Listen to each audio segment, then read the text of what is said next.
Right మనం super exclusive news చూస్తున్నాం. అధికారం లేకపోయినా రాజకీయ పార్టీలకు ఇబ్బడి ముబ్బడిగా విరాళాలు వస్తాయా? కనీసం ప్రతిపక్ష హోదా కూడా లేని పార్టీకి కోట్లలో విరాళాలు ఎలా వస్తున్నాయి? ఎందుకు వస్తున్నాయి? ఆ పార్టీ మీద అభిమానమా లేదంటే ఆ పార్టీ అంటే భయమా? ఏమనుకోవాలి? ఇది ప్రస్తుతం ప్రైమ్ 9 మీ ముందుకు తెస్తున్నటువంటి అంశం. ఇదేమి ఆషామాషి వ్యవహారం కాదు. ఆధారాలు లేకుండా చెప్తున్న అంశం అసలే కాదు. పక్కా ఆధారాలతో మీ ముందుకు వస్తున్నా. అధికారిక డాక్యుమెంట్ను మీ ముందు ఉంచుతున్నా. ఒక్కో కంపెనీ ఒక్కో వ్యక్తి ఏ మేరకు విరాళాలు ఇచ్చారో వివరాలతో సహా పెడుతున్నా. ఇక అసలు విషయానికి వద్దాం.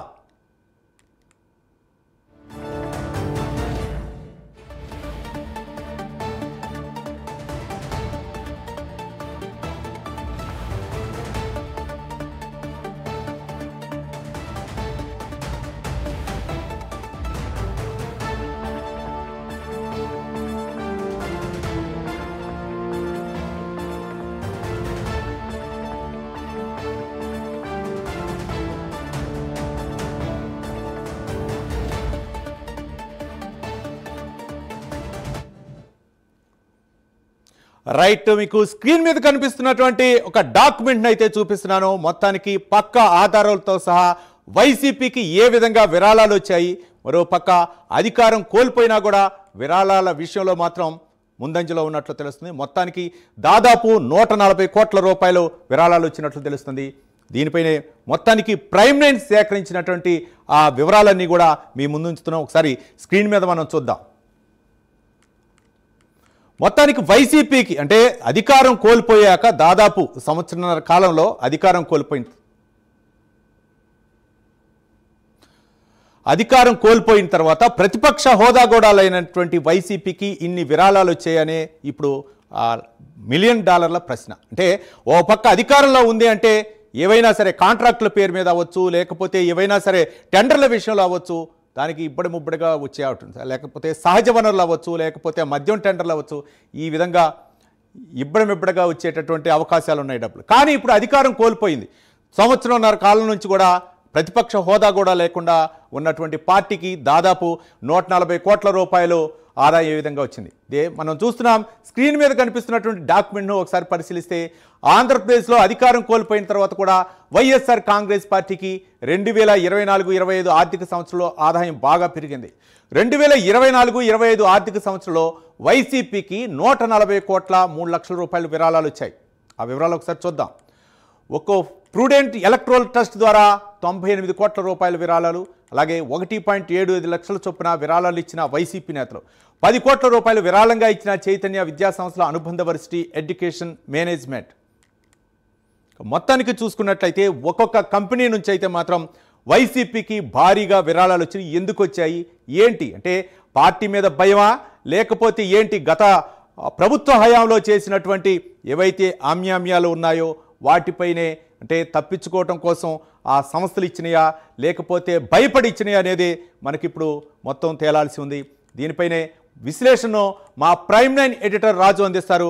రాజు, చెప్పండి, ఏంటి వైసీపీ అధికారం కోల్పోయిన తర్వాత ఒక్కసారిగా దాదాపు 140 కోట్ల రూపాయలు విరాళాలు రావటమే ఇది ఒక అంటే మనం ఆలోచించాల్సినటువంటి విషయం. అధికారం ఉంది అంటే టెండర్ల రూపేణ అవ్వచ్చు, లేకపోతే కాంట్రాక్టుల రూపేణ అవ్వచ్చు రావచ్చు. కానీ అధికారం పోయి సంవత్సరం అవుతుంది. ఏంటి ఇంత భారీ విరాళాలు రావటం ఏ విధంగా చూడొచ్చు రాజు? రైట్ రవి, మొత్తానికి పొలిటికల్ పార్టీలు అన్నాక పొలిటికల్ పార్టీలకి విరాళాలు రావడం, వచ్చినటువంటి విరాళాలతోటి ఆయా పార్టీలు నడవడం అనేది ఆనవాయితీగా వస్తుంది. అధికారం ఉన్నా లేకపోయినా వాళ్ళు లంచాలు ఇవన్నీ కూడా పక్కన పెట్టేస్తే ఇప్పుడు మనం చూస్తున్నటువంటి అంశం ఏంటి అంటే ఇప్పుడు ప్రైమ్ 9 న్యూస్ స్క్రీన్ మీద కనిపిస్తున్నటువంటి ఇది వచ్చేసి ఎలక్షన్ కమిషన్కి వైఎస్ఆర్ కాంగ్రెస్ పార్టీకి సంబంధించినటువంటి ట్రెజరర్ హోదాలో కృష్ణమోహన్ రెడ్డి సమర్పించినటువంటి డాక్యుమెంట్ ఇది. ఇందులో చాలా క్లియర్ కట్గా అనేక అంశాలు ఉండడం జరిగింది. 2024-25 ఆర్థిక సంవత్సరం అంటే 2024 ఏప్రిల్ 1 నుంచి 2025 మార్చి 31 వరకు ఆ పార్టీకి వచ్చినటువంటి విరాళాలకు సంబంధించినటువంటి వివరాలు ప్రైమ్ 9 న్యూస్ ఎక్స్క్లూజివ్గా స్క్రీన్ మీద చూపిస్తోంది. అంటే అధికారం కోల్పోయినటువంటి సంవత్సరం ఇది. సో అధికారం కోల్పోయిన తర్వాత వైఎస్ఆర్ కాంగ్రెస్ పార్టీకి దగ్గర 140,07,00,000 వరకు కూడా ఆదాయం వచ్చినటువంటి పరిస్థితి విరాళాల రూపంలో.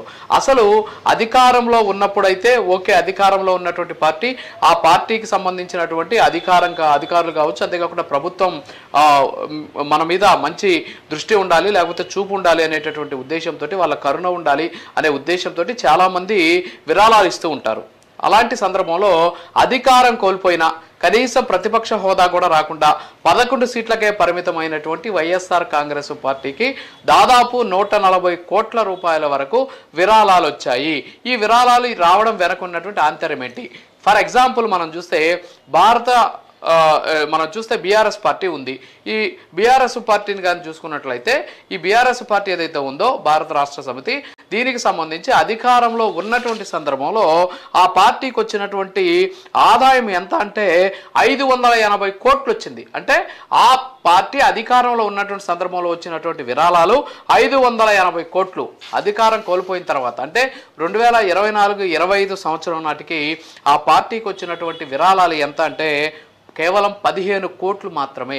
అంటే అధికారం కోల్పోతే ఎవరు కూడా విరాళాలు ఇచ్చేటటువంటి ఈ కార్పొరేట్ సంస్థలు కానీ వ్యవస్థలు కానీ అధికారం లేకపోతే అటువైపు కన్నెత్తి కూడా చూడరు. కానీ వైఎస్ఆర్ కాంగ్రెస్ పార్టీ విషయానికి వచ్చేసరికి మరి జగన్మోహన్ రెడ్డికి భయపడుతున్నారో, లేకపోతే వైఎస్ఆర్ కాంగ్రెస్ పార్టీ నాయకులకు భయపడుతున్నారో, ఏం జరుగుతోంది అనేది మాత్రం నిజంగా మీరు అన్నట్టు అదొక $1 మిలియన్ ప్రశ్నే. అయితే ఇక్కడ చూస్తే మనం వైఎస్ఆర్ కాంగ్రెస్ పార్టీకి 184 కోట్ల రూపాయలు గత సంవత్సరం వచ్చింది. అంటే అధికారంలో ఉన్నటువంటి సందర్భంలో 2023-24 ఆర్థిక సంవత్సరానికి సంబంధించి 184 కోట్ల రూపాయలు వాళ్ళకి పార్టీకి సంబంధించి వచ్చినటువంటి ఫండ్ అనమాట అది. అయితే అధికారం కోల్పోయిన తర్వాత అంటే 2024-25 ఆర్థిక సంవత్సరానికి సంబంధించి 140 కోట్ల రూపాయల వరకు కూడా వాళ్ళకి ఈ విరాళాల రూపంలో వచ్చింది. అధికారం కోల్పోయినా కూడా ఇంత పెద్ద మొత్తంలో ఇవ్వడం వెనకున్నటువంటి ఆంతర్యం ఏంటనేది ఇక్కడ ఇంపార్టెంట్. మరోపక్క గత ఎన్నికల్లో వైఎస్ఆర్ కాంగ్రెస్ పార్టీ అఫీషియల్గా 295 కోట్ల రూపాయలను ఖర్చు పెట్టింది. ఎక్స్పెండిచర్కి సంబంధించి వాళ్ళు ఇచ్చినటువంటి ఎలక్షన్ కమిషన్కి సమర్పించినటువంటి అఫిడవిట్స్లో దాదాపు 295 కోట్ల వరకు కూడా ఖర్చు చేసినట్టు చూపిస్తున్నారు. బహుశా దాన్ని పూడ్చుకునేందుకు ఆ నష్టం అంటే 2023-24లో 184 కోట్లు చూపించారు కాబట్టి దాన్ని పూడ్చుకునేందుకు ఇప్పుడేమన్నా అధికంగా చూపించారా అంటే అది కుదిరే పని కాదు. ఎందుకంటే ఇచ్చినటువంటి సంవత్సరం, ఇచ్చినటువంటి డేటు ఏ విధంగా వచ్చింది, మోడ్ ఆఫ్ పేమెంట్ ఏంటి అనేది కూడా స్పష్టంగా ఇక్కడ ఉన్నటువంటి పరిస్థితి. అంటే ఎన్నికలకు సందర్భంగా సంబంధించి అంటే ఏప్రిల్లో దీనికి సంబంధించి అంటే ఎన్నికలు జరుగుతున్నటువంటి నెల అది. సో ఆ నెలలోనే భారీగా ఈ విరాళాలు వచ్చినటువంటి పరిస్థితి. ఇందాక మీరు చెప్పినట్టు ఏదైతే ఈ ప్రొడెన్షియల్ ఎలక్ట్రల్ ట్రస్ట్ ఏదైతే ఉందో దీని ద్వారానే దాదాపు 98 కోట్ల రూపాయలు విరాళాలుగా వచ్చినటువంటి పరిస్థితి కనిపిస్తుంది. అలాగే నాట్కో ఫార్మా అనేటటువంటి ఒక సంస్థ నుంచి 10 కోట్ల రూపాయలు వచ్చింది. అది కూడా ఏప్రిల్ 3వ తేదీ 2024లో రావడం జరిగింది. దీంతో పాటు ప్రోగ్రెసివ్ ఎలక్ట్రల్ ట్రస్ట్ అనేటటువంటి దాని ద్వారా కూడా భారీగా వచ్చినటువంటి పరిస్థితి. ఇక్కడ ఇంకొక విషయం ఏంటంటే చూడాల్సిన విషయం, గమనించాల్సిన విషయం ఏంటంటే varsity education management private limited అంటే శ్రీ చైతన్య విద్యా సంస్థలకు సంబంధించి అంటే చదువు చెప్పేటటువంటి ఒక విద్యా సంస్థ అది. గతంలో మనం చూసాం ప్రైమ్ 9 న్యూస్లో శ్రీ చైతన్య విద్యా సంస్థలకు సంబంధించినటువంటి అనేక అంశాలను ఏ విధంగా బయటకు తీసుకొచ్చాం, ఏ విధంగా అక్కడ ఉన్నటువంటి విద్యార్థులను ఫీజులు వసూలు చేస్తున్నారనే అంశాలను కూడా బయటపెట్టాం. ఆ సంస్థ అంటే ఒక చదువు చెప్పేటటువంటి ఒక చిన్న విద్యా సంస్థ, అదే ఒక విద్యా సంస్థలు. మరి ఆ విద్యా సంస్థ 10 కోట్ల రూపాయలను కేవలం వైఎస్ఆర్ కాంగ్రెస్ పార్టీకి వీళ్ళు ఫండ్గా ఇవ్వడం వెనకున్నటువంటి ఆంతర్యం ఏంటి, దీనికి సంబంధించినటువంటి సాక్ష్యాలను కూడా మొత్తం కంప్లీట్గా ప్రైమ్ 9 న్యూస్ తొందరలోనే వెలుగులోకి తీసుకురాబోతుంది. ఈ శ్రీ చైతన్య విద్యా సంస్థలు ఏ విధంగా అధికారంలో ఉన్నటువంటి పార్టీలకి, ప్రతిపక్ష పార్టీలకి ఈ ఫండ్స్ రూపంలో డబ్బులు ఇచ్చి వాళ్ళు చేస్తున్నటువంటి దందా నుంచి బయటపడేందుకు ప్రయత్నాలు చేస్తున్నారు అఫీషియల్గా అనే దానికి ప్రైమ్ 9 న్యూస్ సాక్ష్యాలు సేకరించింది. అది కూడా బయటపెట్టేటటువంటి పరిస్థితి ఉంది. దీంతో పాటు సెంచరీ ఫ్లైబోట్స్ అనేటటువంటి ఒక సంస్థ, ఇది కూడా దగ్గర $1 కోటి వరకు కూడా ఇచ్చినటువంటి పరిస్థితి.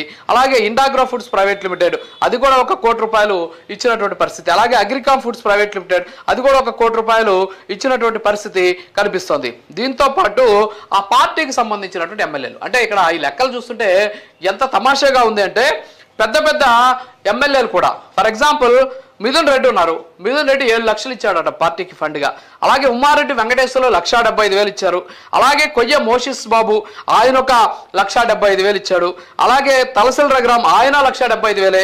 అలాగే కళ్యాణి వరుదు కళ్యాణి ఆమె 1,75,000, మాధవరావు తుమాటి ఆయన 1,75,000, అనంత సత్య ఉదయ్ భాస్కర్ ఆయన 1,75,000, శ్రీరామరెడ్డి ఎల్లారెడ్డి గారి ఆయన 1,75,000, అలాగే ఆ పార్టీకి సంబంధించి చంద్రశేఖర్ రెడ్డి చంద్రశేఖర్ రెడ్డి ఆయన 1,75,000, అలాగే ఇక్కడ చూస్తే మనం మర్రి రాజశేఖర్ ఆయన 1,50,000, పెద్దిరెడ్డి రామచంద్రారెడ్డి 1,75,000, బూచేపల్లి శివప్రసాద్ రెడ్డి ఆయన 1,75,000. అంటే ఆ పార్టీకి సంబంధించినటువంటి నాయకులంతా కూడా కట్టగట్టుకొని మాట్లాడుకొని మనం 1,75,000 మాత్రమే ఇద్దామని చెప్పేసి అదేమన్నా వాళ్ళకేమన్నా ఒక పాస్ చేశారేమో తెలియదు కానీ ఆర్డర్ పాస్ చేశారో తెలియదు కానీ 1,75,000 లెక్కనే వాళ్ళకి ఇచ్చినటువంటి సిచ్యువేషన్. సో ఈ విధంగా చూస్తే దాదాపు 140 కోట్ల 3,90,004 రూపాయలు ఈ ఆర్థిక సంవత్సరంలోనే వైఎస్ఆర్ కాంగ్రెస్ పార్టీకి ఈ విధమైనటువంటి నిధులు వచ్చినటువంటి. రైట్ రాజు, మీరు చెప్తున్నటువంటి లెక్కల ప్రకారం ఏ రాజకీయ పార్టీకి సంబంధించినటువంటి ఎమ్మెల్యే అయినా సరే లేకపోతే వైసీపీకి సంబంధించినటువంటి ఎమ్మెల్యే అవ్వచ్చు, ఎంపీ అవ్వచ్చు, 2 లక్షల మించి మాత్రం ఎవరు ఇచ్చినటువంటి దాఖలాలు. అయ్యే ప్రైవేటు సంస్థలు అయితే మాత్రం కోట్ల రూపాయలు, 9 కోట్ల రూపాయలు, 10 కోట్ల రూపాయలు. ఒక విద్యా సంస్థ, అది ఏ పార్టీకి సంబంధించినటువంటి విద్యా సంస్థ కాదు. ఏంటంటే మాపై ఎలాంటి చర్యలు తీసుకోకూడదు, మీరు ప్రతిపక్షంలో ఉన్నా సరే మా విద్యా సంస్థలపై ఎలాంటి చర్యలు తీసుకోవాలని చెప్పేసి మీరు గొంతెత్తకూడదు అన్న ఉద్దేశంతో పార్టీకి ఫండ్ పంపిస్తున్నాయనుకోవచ్చా? ఏ పార్టీ అయినా సరే వ్యవస్థాపక దినోత్సవం రోజు అవ్వచ్చు, లేకపోతే ఆ పార్టీ ఒక కార్యక్రమాన్ని నిర్వహించుకున్న రోజు బహిర్గతంగా ఇంత విరాళాలు ఇచ్చారని చెప్పుకోవచ్చు. కానీ పార్టీ ఎమ్మెల్యేలు పార్టీ నుంచి వచ్చిందే తక్కువ, బయట నుంచి వచ్చింది మాత్రం ఎక్కువ. కానీ ఏంటి, గత 5 సంవత్సరాల్లో జరిగినటువంటి పరిణామాల ద్వారానే ఈ ఫండ్ వస్తుందనుకోవచ్చా, లేకపోతే ఈ నిరంతర ప్రక్రియ కొనసాగే అవకాశాలు ఉన్నాయనుకోవచ్చా? రాజు, ఖచ్చితంగా ఇక్కడ ఏంటంటే రవి, ఓవరాల్గా చూస్తే మనం ప్రతిదీ కూడా అంటే ఇక్కడ వాళ్ళ లెక్కల్లో చూపించినటువంటి అంశాలు ఏవైతే ఉన్నాయో ఇవన్నీ కూడా చాలా స్పష్టమైనటువంటి ఆధారాలతోటి అక్కడ పాన్ కార్డు వివరాలు, ఏ విధంగా వాళ్ళ అమౌంట్ ఇచ్చారు, త్రూ బ్యాంకింగ్ ఛానల్ ఇచ్చారా, లేకపోతే బై హ్యాండ్ క్యాష్ ఇచ్చారా, లేకపోతే నెఫ్ట్లు కొట్టారా, లేకపోతే యూపీఐ ద్వారా పంపించారు. సో ఈ వివరాలన్నీ కూడా అందులో పొందుపరచడం జరిగింది. అంతేకాకుండా వాళ్ళ అడ్రస్లు కూడా స్పష్టంగా చెప్పారు. ఇక్కడ మనం కానీ చూస్తే ఏదైతే ఇందాక నేను చెప్పినటువంటి Sri Chaitanya varsity educational management private limited, ఇది వచ్చేసి వీళ్ళు మహారాష్ట్ర నుంచి ఇచ్చారు, ముంబై నుంచి ఇచ్చారు. ఇది వచ్చేసి అడ్రస్ వచ్చేసి court chambers, new marine line, ఇది వచ్చేసి ముంబై మహారాష్ట్ర అని చెప్పేసి అడ్రస్ అక్కడ చూపించినటువంటి పరిస్థితి. అయితే అందులోనే మనం చూస్తే అదే వర్సిటీకి సంబంధించిన వాళ్ళు లెటర్ పంపిస్తారనమాట. ఎవరికి? వైఎస్ఆర్ కాంగ్రెస్ పార్టీకి. ఏమని? మేము బోర్డు మీటింగ్ పెట్టుకున్నాం, ఈ బోర్డు మీటింగ్లో ఒక డెసిషన్ తీసుకున్నాం, మీ పార్టీకి మేము ఒక 10 కోట్ల రూపాయలు ఫండ్ ఇవ్వాలని చెప్పేసి డిసైడ్ చేసుకున్నాం అని చెప్పేసి పంపిస్తారు. దాంట్లో మాత్రం హైదరాబాద్ అడ్రస్ ఉంటుంది. అంటే రకరకాలుగా ఇష్టానుసారంగా అసలు ఎలా ఈ డబ్బులు ఇచ్చారు, ఎందుకు ఇచ్చారు, ఎందుకు ఇవ్వాల్సి వచ్చింది, వాళ్ళు ఇచ్చారా లేకపోతే బెదిరించి తీసుకున్నారా ఏంటనేది పక్కన పెట్టేస్తే విద్యా సంస్థలు కూడా కోట్ల రూపాయల డబ్బులు ఎత్తుకొని వైఎస్ఆర్ కాంగ్రెస్ పార్టీకి ఇచ్చినటువంటి పరిస్థితి. కాకపోతే శ్రీ చైతన్య కేవలం వైఎస్ఆర్ కాంగ్రెస్ పార్టీకే కాదు మిగతా పార్టీకి కూడా ఇచ్చింది. అది ఇవాళ మనం ఖచ్చితంగా దానికి సంబంధించినటువంటి పూర్తి సాక్ష్యాధారాలని బయట పెట్టబోతున్నాం, ఏ పార్టీకి ఎంత ఇచ్చిందని. అయితే ఇందులో అత్యధికంగా వైఎస్ఆర్ కాంగ్రెస్ పార్టీకే ఇచ్చింది. మిగతా పార్టీలకి ఇచ్చిన దాంతో పోలిస్తే మిగతా పార్టీలన్నిటికీ ఇచ్చిన దానికంటే వైఎస్ఆర్ కాంగ్రెస్ పార్టీకి ఇచ్చింది 3 ఇంతలు ఎక్కువగా ఉన్నటువంటి పరిస్థితి. దానికి సంబంధించినటువంటి సాక్ష్యాలు కూడా ప్రైమ్ లైన్ న్యూస్ దగ్గర ఉన్నాయి, అవి కూడా మనం వెలుగులోకి తీసుకొచ్చేటటువంటి ప్రయత్నం చేద్దాం. అయితే ఇవన్నీ కూడా పక్కన పెడితే అసలు వైఎస్ఆర్ కాంగ్రెస్ పార్టీ అధికారం కోల్పోయాక కేవలం 11 సీట్లకే పరిమితం అయ్యాక ఆంధ్రప్రదేశ్ రాష్ట్ర రాజకీయాల్లో అంతగా ప్రభావం చూపించలేనటువంటి స్థితిలోకి వెళ్ళిపోయాక కూడా ఇన్ని కోట్ల రూపాయలు ఏ విధంగా వాళ్ళకి విరాళాల రూపంలో వచ్చాయి అనేదే ఇప్పుడు అర్థం కానటువంటి ప్రశ్న. గతంలో అనేక సందర్భాల్లో మనం చూసాం. ఏదంటే వైఎస్ఆర్ కాంగ్రెస్ పార్టీ అధికారంలో ఉంటే మేము మీ రాష్ట్రంలో పెట్టుబడులు పెట్టమని చెప్పేసి చాలా మంది ఇన్వెస్టర్లు వెనక్కి వెళ్ళిపోయారు. ఆయన అధికారంలోకి రాడు అని చెప్పి మీరు మాకు మాటిస్తేనే మేము వచ్చి పెట్టుబడులు పెడతాం అని చెప్పి ఏదైతే గతంలో చెప్పారో అవన్నీ కూడా ఇందుకు మ్యాచ్ అవుతూ ఉన్నటువంటి పరిస్థితి. అంటే అధికారం కోల్పోయినా సరే వాళ్ళకి 6 రూపాయల విరాళాలు ఇస్తున్నాయంటే అది అభిమానమా లేకపోతే వాళ్ళని చూస్తే ఆందోళన లేకపోతే భయమా అనేది అర్థం కానటువంటి పరిస్థితి అయితే ఉంది. సో ఓవరాల్ గా మనం చూస్తుంటే పూర్తి సాక్ష్యాలు పూర్తి వివరాలు ప్రైమ్ లైన్ న్యూస్ స్క్రీన్ మీద అయితే మనకు స్పష్టంగా కనిపిస్తున్నాయి. ఎట్టి పరిస్థితుల్లో కూడా వైఎస్ఆర్ కాంగ్రెస్ పార్టీకి ఎన్ని కోట్ల రూపాయలకు సంబంధించినటువంటి విరాళాలు వచ్చాయి అనేది అక్కడ మనకు స్పష్టంగా కనిపిస్తూ ఉన్నటువంటి సిచ్యువేషన్ ఉంది. సో ఇన్ని కోట్ల రూపాయలు విరాళాలు వచ్చినటువంటి నేపథ్యంలో ఇదంతా కూడా అధికారికంగా అంటే అనధికారికంగా కాదు అధికారికంగా ఆన్ రికార్డ్ ఏదైతే ఎలక్షన్ కమిషన్కి ఇచ్చినటువంటి రికార్డు మేరకు ఇచ్చినటువంటి మొత్తాలు అనమాట ఇవన్నీ. ఇవి కాకుండా ఆఫ్ ది రికార్డ్ ఇంకా ఏ స్థాయిలో విరాళాల రూపంలో వెళ్ళాయి అనేది తెలియనటువంటి పరిస్థితి. దానికి విరాళాలను పేరు పెట్టాలా, లేకపోతే వాటాలను పేరు పెట్టాలా, లేకపోతే అక్రమాలను పేరు పెట్టాలా అనేది అది ఏ దర్యాప్తు సంస్థలు తేల్చాలి. ఎందుకంటే గతంలో కూడా మనం చూసాం అనేక అంశాల్లో, లిక్కర్ దగ్గర నుంచి శాండు మైను వైను ఇలా పేర్లు చెప్పుకుంటూ పోతే ల్యాండు శాండు మైను వైను ఇలా ప్రాసలతోటి అక్రమాలు జరిగినటువంటి పరిస్థితి చూసాం మనం గతంలో. సో ఆ విధంగానే ఇప్పుడు కూడా అలాంటి సిచ్యువేషన్ కనిపిస్తుంది. ఇప్పుడు ఈ స్థాయిలో అధికారం కోల్పోయినా సరే 140 కోట్ల రూపాయలు ఒక సంవత్సరానికి ఒక పార్టీకి, అంటే 140 కోట్ల రూపాయలు అంటే దగ్గర రోజుకి మనం ఎంత తక్కువ వేసుకున్నా కూడా 50 లక్షల రూపాయలు లెక్కన, అంటే నెలకి దగ్గర 15 కోట్ల రూపాయల వరకు ఒక పార్టీకి ఖర్చు ఏమవుతుందో పక్కన పెడితే వచ్చినటువంటి విరాళం అదనమాట. అంటే ఆ పార్టీ నడపడం కోసం వచ్చినటువంటి విరాళం ఎంత అంటే నెలకి 15 కోట్ల రూపాయలు సరాసరి, రోజుకి దగ్గర 50 లక్షల రూపాయల లెక్కన వాళ్ళకి ఈ ఆదాయం రూపంలో వచ్చినటువంటి పరిస్థితి. సో విరాళాలన్నింటినీ కూడా ఖచ్చితంగా అసలు ఎలా ఇచ్చారు, ఎందుకు ఇచ్చారు అనేటువంటి దాని మీద విచారణ అనేటువంటి విషయం పక్కన పెడితే కనీసం ప్రజలను అర్థం చేసుకోవాలి. అధికారం కోల్పోయినా సరే ఈ స్థాయిలో వీళ్ళకి విరాళాలు ఇస్తున్నారు అంటే అసలు ఏంటి, నేచర్ ఏంటి, ఎందుకు ఇచ్చారు, ఎలా ఇవ్వాల్సి వచ్చింది, వీళ్ళు ఇచ్చారా లేకపోతే బెదిరించి తీసుకున్నారా లేకపోతే లెక్కలో చూపించడం కోసం తీసుకున్నారా అనేటటువంటి అంశాలు బయటికి రావాల్సినటువంటి పరిస్థితి అయితే ఉందని చెప్పుకోవచ్చు. రవి, అంశాలు ఇప్పుడు ఒక్కొక్కటి కూడా బలపడుతున్నటువంటి అంశాలు. గతంలో కూడా కూటమి నేతలు అయితే మాత్రం ఆరోపణలు చేశారు, పారిశ్రామికవేత్తలు భయపడుతున్నారు.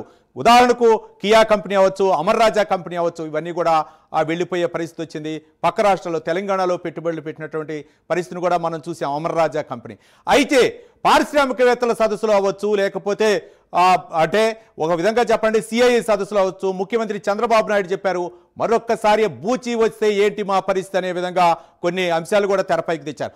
ఈ అంశాలన్నీ కూడా బలపడుతున్నాయి అనుకోవచ్చా? అంటే పారిశ్రామికవేత్తలను బెదిరించారు, మాకు పార్టీ పరంగా విరాళాలు ఇవ్వాలి అనేటటువంటి ఆరోపణలు ఏవైతే చేశారో ఇప్పుడు బలం చేకూరుస్తుంది అనుకోవచ్చా వైసీపీ చేసినటువంటి వైసీపీపై చేసినటువంటి ఆరోపణలపై?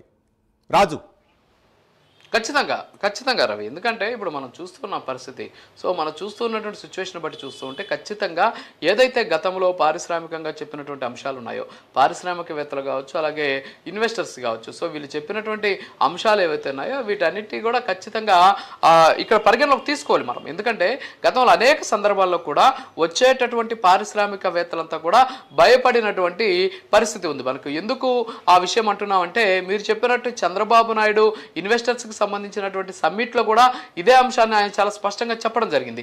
ఏమని చెప్పారు అందులో, ఎట్టి పరిస్థితుల్లో కూడా ఇన్వెస్ట్ చేయాలి అంటే మరొక్కసారి వైఎస్ఆర్ కాంగ్రెస్ పార్టీ అధికారంలోకి రాదు అని మీరు మాకు హామీ ఇవ్వగలరా అని చెప్పేసి అడిగినటువంటి పరిస్థితుల్లో ఖచ్చితంగా అందుకు అవకాశం ఉంటుంది, మేమంతా కూడా కలిసి రాష్ట్రాన్ని అభివృద్ధి చేస్తాం, రాష్ట్ర ప్రజలు తీసుకునేటటువంటి నిర్ణయం మీద ఆధారపడి ఉంటుందని చెప్పుకునే ప్రయత్నం చేశారు. అంటే దీన్ని బట్టి వచ్చి తెలుస్తుంది ఏంటంటే అధికారం కోల్పోయిన తర్వాత కూడా ఇన్ని కోట్ల రూపాయలు, అంటే ₹1 ₹2 కాదు, మనం చూస్తే 140 కోట్ల 3,90,004 ఒక సంవత్సరం రోజుల్లో అధికారం కోల్పోయి 11 సీట్లకే పరిమితమైనటువంటి ఒక పార్టీకి వచ్చినటువంటి ఫండ్స్ అనమాట ఇవన్నీ. సో ఈ డబ్బులంతా కూడా ఇవన్నీ కూడా ఎలక్టోరల్ బాండ్స్ రూపంలో అలాగే ఎలక్టోరల్ ట్రస్ట్ రూపంలో ఈ విధంగా వచ్చినటువంటి పరిస్థితి. చివరికి అదే 50 లక్షలు ఇచ్చింది పిస్టిస్ మ్యాన్ పవర్ ప్రైవేట్ లిమిటెడ్ అట. అది మ్యాన్ పవర్ ప్రైవేట్ లిమిటెడ్ అంటే మనుషులకు సంబంధించి, అంటే ఉద్యోగాలకు సంబంధించి మ్యాన్ పవర్ను సప్లై చేసే ఒక కంపెనీ. ఎలా ఉంటుంది, వాళ్ళకి ఇచ్చే జీతాలు పోగా వాళ్ళ మీద ఒక్కొక్క పర్సన్ మీద 1% 1.5% వాళ్ళకి ఇచ్చే జీతాన్ని బట్టి వీళ్ళకి ఆదాయం ఉంటుంది. అది అక్కడ ఇచ్చేటటువంటి సర్వీస్ ట్యాక్స్కి వీటికే సరిపోద్ది అనమాట. వాళ్ళే 50 లక్షలు ఇచ్చారంటే అసలు లెక్కేంటో తెలియనటువంటి పరిస్థితి. అలాగే ఇంకొకటి బసిలిలి రిసోర్సెస్ ప్రైవేట్ లిమిటెడ్ అట, ఇది కూడా దాదాపు ₹1 కోటి ఇచ్చినటువంటి పరిస్థితి. సో ఇవన్నీ కూడా అంటే చూస్తూ ఉంటే ఈ కంపెనీలన్నీ కూడా సరే వాళ్ళు ఇక్కడ మనం చూడొచ్చు, ఎందుకంటే ఇక్కడ ఒక చట్టం కూడా ఉంది, చట్టం ప్రకారమే వాళ్ళు ఇచ్చినటువంటి పరిస్థితి. ఏంటి అంటే అందులో స్పష్టంగా చెప్పడం జరిగింది, ఏంటి section 182 of the companies act 2013 have been complied with the respect of contribution, ఈ పార్టీలకు ఇచ్చేటటువంటి కాంట్రిబ్యూషన్ ఉంది, సో మేము ఈ చట్టం ప్రకారం ఇచ్చామని చెప్పేసి వాళ్ళు చెప్తూ ఉన్నారు. కానీ ఇక్కడ మనం చూడాల్సినటువంటి అంశం ఏంటంటే దాంట్లో డాక్యుమెంట్స్లో కూడా మనం చూడొచ్చు, కేవీఆర్ బసిలిని రిసోర్సెస్ ప్రైవేట్ లిమిటెడ్, దీనికి మేనేజింగ్ డైరెక్టర్ ఒక ఆయనే, అలాగే దాని ముందు ఇంకోటి కానీ మనం కానీ చూస్తే ఇక్కడ ఇంకో కంపెనీ ఉందన్నమాట. ఇక్కడ ఇది వచ్చేసి ఇది ఒక manpower company, Pistis manpower company. దానికి ఉండే డైరెక్టర్ కూడా ఒక ఆయనే. అంటే 2 కంపెనీలకి ఒక ఆయన డైరెక్టర్, ఒక కంపెనీ నుంచి ₹1,00,00,000, ఇంకో కంపెనీ నుంచి ₹50 లక్షలు. సో ఈ విధంగా రకరకాలుగా ఆ పార్టీకి ఫండ్స్ రూపంలో ఇచ్చినటువంటి పరిస్థితి. మరి ఆ స్థాయిలో ఫండ్స్ ఇచ్చారంటే వీళ్ళకి మరి వాళ్ళు ఏ స్థాయిలో మేలు చేశారో అనేది కూడా ఒకసారి మనం వెరిఫై చేయాలి. సో వెరిఫై చేస్తే వాస్తవాలు బయటకు వచ్చేటువంటి ఛాన్సెస్ ఉన్నాయి. ఎందుకంటే అందులో చాలా స్పష్టంగా కూడా వాళ్ళు చెప్పినటువంటి పరిస్థితి. వాళ్ళు అందులో ఏమంటున్నారు అంటే, మేము contribution for political purpose with in the situation limited అని చెప్పేసి వాళ్ళకు ఉన్నటువంటి చట్టం పరిధిలో ఇచ్చారు. అదేమి అనఫిషియల్గా ఇచ్చిందేం కాదు. అయితే ఇంత స్థాయిలో రావడానికి కారణాలు ఏంటి అంటే, వైఎస్ఆర్ కాంగ్రెస్ పార్టీ మీద ఒకటి ప్రేమన్నా ఉండాలా, లేదు వైఎస్ఆర్ కాంగ్రెస్ పార్టీ అంటే అభిమానం అన్నా ఉండాలా, లేకపోతే వైఎస్ఆర్ కాంగ్రెస్ పార్టీ అంటే భయం అన్నా ఉండాలా. మరి ఏమైందో తెలియదు కానీ ఈ స్థాయిలో వాళ్ళకి విరాళాలు అయితే వచ్చినటువంటి పరిస్థితి. బీఆర్ఎస్ లాంటి పార్టీలే అధికారంలో ఉన్నప్పుడు దాదాపు 580 కోట్లు వచ్చింది వాళ్ళకి, అధికారం కోల్పోయాక కేవలం 15 కోట్లకు పరిమితమైనటువంటి పరిస్థితి. అలాగే వైఎస్ఆర్ కాంగ్రెస్ పార్టీ అధికారంలో ఉన్నా లేకపోయినా ఒకే స్థాయిలో వాళ్ళకి ఆదాయం వస్తూ ఉన్నటువంటి పరిస్థితి. సో ఈ విధంగా చూసుకుంటే మొత్తం కూడా ఏదైతే ఈ ఎలక్ట్రల్ బాండ్స్ కావచ్చు, అలాగే ఈ ఎలక్ట్రల్ ట్రస్ట్ ఏవైతే ఉంటాయో వీటి ద్వారా, అలాగే ప్రైవేటు సంస్థల ద్వారా, కార్పొరేట్స్ ద్వారా ఈ స్థాయిలో ఆదాయం వస్తూ ఉన్నటువంటి సిచ్యువేషన్ అయితే ఉంది. సో ప్రస్తుతానికైతే ఇది హల్చల్ అయ్యేటటువంటి అవకాశాలు ఉన్నాయి. దీని మీద కూడా విపక్షాలన్నీ కూడా అంటే వాళ్ళ ప్రత్యర్థి పార్టీలు కూడా దీని మీద స్పందించేటటువంటి ఛాన్సెస్ అయితే కనిపిస్తున్నాయి. రవి, రాజకీయ దుమారం అయితే చెలరేగే అవకాశాలు ఉన్నట్లు తెలుస్తుంది. రైట్, థ్యాంక్ యూ రాజు. మొత్తానికి అధికారంలో లేకపోయినా సరే